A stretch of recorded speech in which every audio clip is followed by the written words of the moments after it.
हाँ, असल में जहाँ भूला जी की और शिष्या हूँ तो शोध करता हूँ, वहाँ थोड़ा सा चांस मिला है तो मैं बोल लेता हूँ। व्यंग और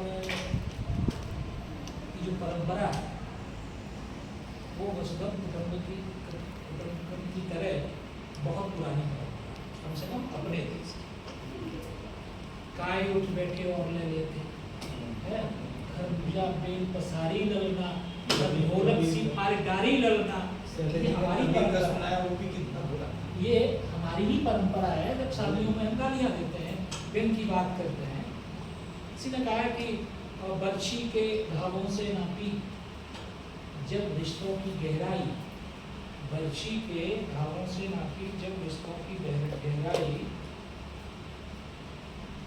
बंटवारे के बाद भी निकला खून में हिस्सा आई। वाह वाह, क्या बात, बर्छी के घावों से नापी क्या बात। रिश्तों की गहराई,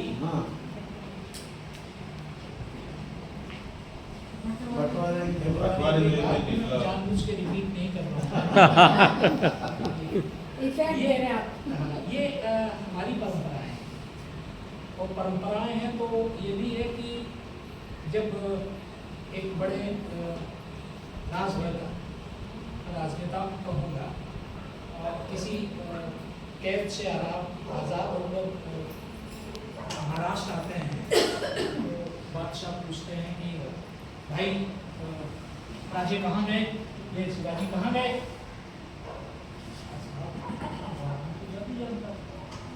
निकल गया। और मुझे बहुत हंसे बोले, उसको लोग कहते हैं कि मूर्खों का बादशाह सही में। तो ये जो चीज़ें हैं रिकॉर्डेड हैं, यानी व्यंग की जो परंपरा है वो हमारी काफ़ी लंबी परंपरा है। फिर दो लाइन की व्यंग भी देखते हैं कि ऊंचे घोर मंदिर के अंदर रहने वाली, ऊंचे घोर मंदिर के अंदर नहाती हैं, 3 बेर खाती हैं, 3 बेर खाती हैं। तो ये भी हमारी ही परंपरा है।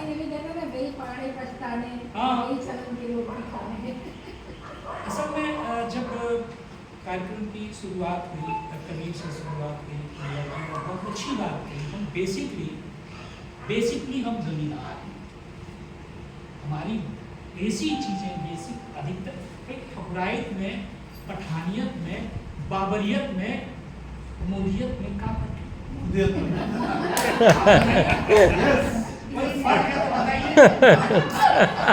क्या बात है। हमारे यहाँ तो भाई आजकल इधर किसकी ठकुराइत चलती है, वो ठकुराइत चलाने वाला मुसलमान भी हो सकता है, सिद्धी भी हो सकता है, जिसकी चलती है उसकी चलती है। तो हम सही में हम उससे नहीं, हमें आज 1 लाख रुपया मिल जाए तो हम पिस्तौल खरीदना, 2 लाख मिल जाए तो लेडी खरीदना, और कुछ मिल जाए तो लोगों को मारे। भाई एक आदमी डाकू का किसी को कत्ल किया तो सोचता है अब जो है ये किसने गाली दी थी और मैं उसको, उसने मुझे भैंस नहीं चलाने दी थी, मैं उसको। हमारी जो परंपराएं हैं उन पर लगातार जो उंगलियां रखते हुए जिन लोगों ने अपनी जान दी है, जिन लोगों ने लिखा है, वो हमारे व्यंगकार हैं। हमारे वो भी व्यंगकार हैं कि ये लिखते हैं कि भोलू तेली गांव में करे तेल की सेल, गांव फेरी करे तेल देव जी तेल, तेल देव जी तेल, कड़कड़ी ऐसी बोली, बिजली चमक रही हो अथवा चलती गोली, कह काका तो कुछ दिन तक सन्नाटा छाया, तेली नहीं गाँव में आया, में मरियम उसकी चाल, पाया ढीली पिलपिली, पिचक गए थे गाल, बकरिया सा चिचियाए,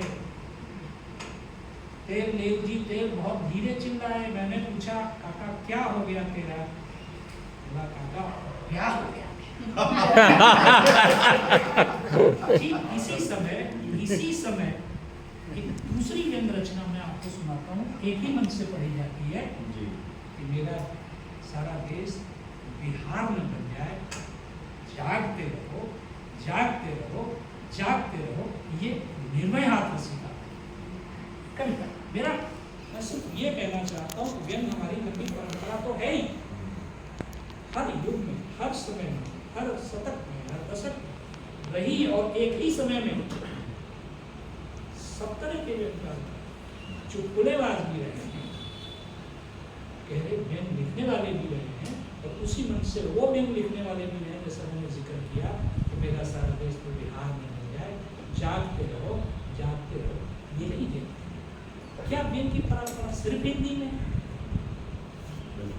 नहीं है? हिंदुस्तान का जो उर्दू है, हिंदुस्तान का जो मानस पटल जिसको कहेंगे, उसमें भाषाएं नहीं है, भाषाओं से ऊपर। कितना ऊपर है आपको मैं 3 घटनाएं बताऊं। जो बात कबीर ने कही कि जो तू बामन बाम नहीं आया, आम बाम से क्यों नहीं आया, ठीक यही बात बांग्ला में की सुन्नत हो गई मुसलमान,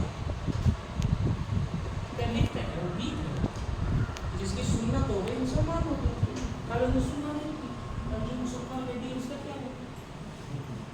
जब ये लिखते हैं तो मैं आपको विश्वास दिलाता हूँ, मैं दारुल फकीर पर काम करने के लिए बांग्लादेश गया उनकी कविताओं पर काम करने के लिए। मैंने देखा वहाँ रिकॉर्डेड बताते हैं कि साल में 3 बार उनकी पिटाई और पिटाई ही नहीं होती, वो मरते, क्योंकि जहाँ पर वो इस बात को लिख रहे थे वहाँ ये भी लिख रहे थे, बोल खुदा, बोल खुदा, बोल खुदा, बोल खुदा, माने खांचा भीतर अचिन पाखी कमर आसे जाए, जिसका मतलब है कि इसके भीतर में एक पक्षी है जो आता है जाता है, भीतर की बात सुनो। आसपास के लोग कहते हैं